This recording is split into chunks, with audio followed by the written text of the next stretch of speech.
Adjoint du général John Numbi, le colonel Moukalai est considéré comme le coordinateur de l'assassinat de Floribert Chebeya. Il est également accusé d'avoir, avec son équipe, interféré dans l'enquête, saisi les preuves, empêché les investigations. Vous avez, le matin du 1er juin, demandé à M. Chebeya de venir à un rendez-vous avec l'inspecteur général. Affirmatif. Après qu'il se soit présenté à l'inspecteur général,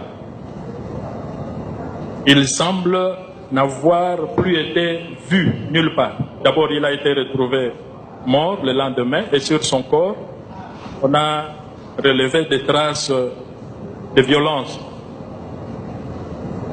Vous ne pensez pas? Il a probablement été arrêté aussitôt lorsqu'il s'est présenté à l'inspection générale, arrêté, torturé et que probablement la mort s'en est suivie. Qu'en dites-vous?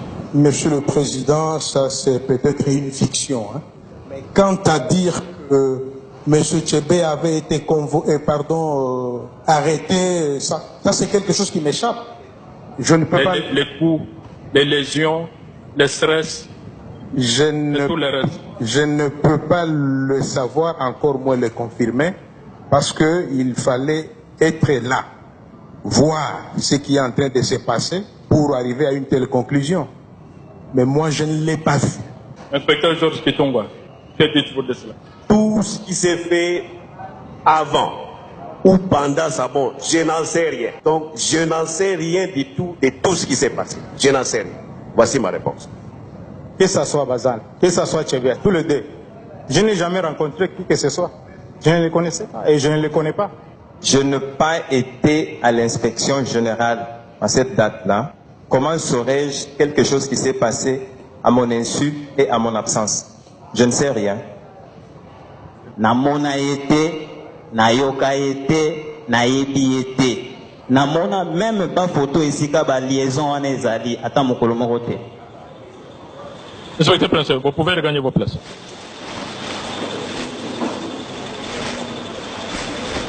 Les dés sont jetés. La partie peut se jouer entre les familles des victimes, les organisations de défense des droits de l'homme et les inculpés. Monsieur le Premier Président bâtonnier Jean-Joseph Mukendi Mulumba, avocat près la Cour suprême de justice, pour la veuve Chebeya et ses enfants.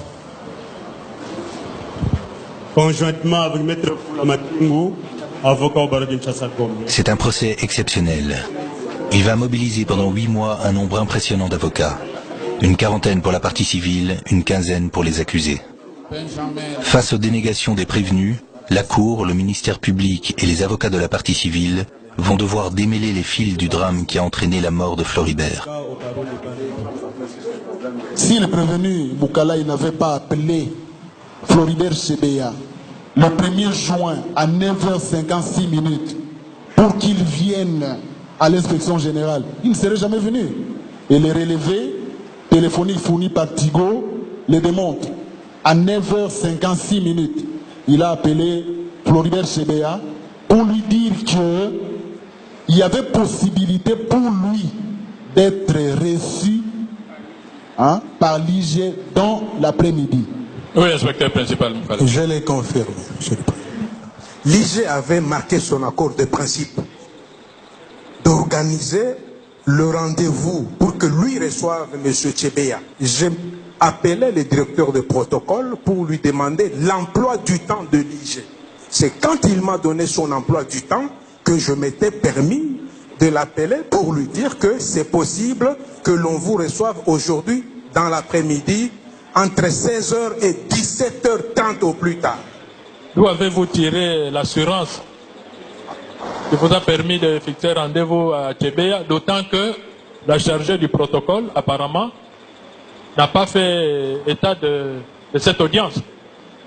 Elle qui devait l'organiser. Et Monsieur le Président, je ne peux pas mentir, encore moins inventer.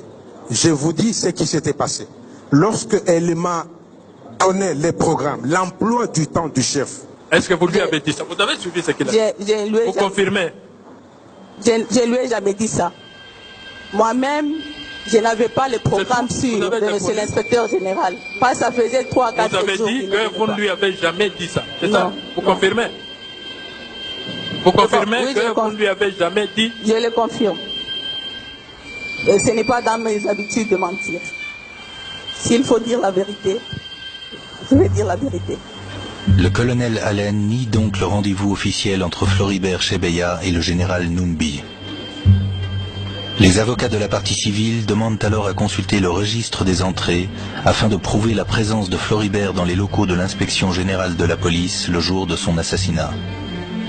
Nul ne peut pénétrer au service sans s'être fait enregistrer au préalable à l'entrée, dont le registre est ici. Vous remarquerez lorsque vous allez examiner les deux registres que ce registre affiche au moins 5 pages manquantes. Et, comme nous disons, en droit, la présomption est un des modes de preuve. Nous avons dit. Les registres incomplets ne permettent pas de confirmer avec certitude la présence de Chebeya dans les bureaux de la police. Mais la Cour dispose d'autres éléments. Elle reprend l'historique des messages téléphoniques envoyés par Floribert à son épouse cet après-midi du 1er juin. Le premier message est daté du 1er juin 2010. Il est reçu à 17h22. C'est un SMS. Il se présente comme suit. Je vais rencontrer l'IGPNC à 17h30. Merci de suivre. Je vous préviens après entrevue. Point. Signé Floribert. Le second est reçu à 19h46. Il est libellé comme suit. Je n'ai pas pu rencontrer l'IG. Je crois qu'il est retenu quelque part. Je vais à l'IPEN. Ce message n'est pas signé. Troisième message, du 1er juin 2010, à la même heure, 19h46. Il est libellé comme suit. Je te rappelle dès que je me dégage. Ce message non plus n'est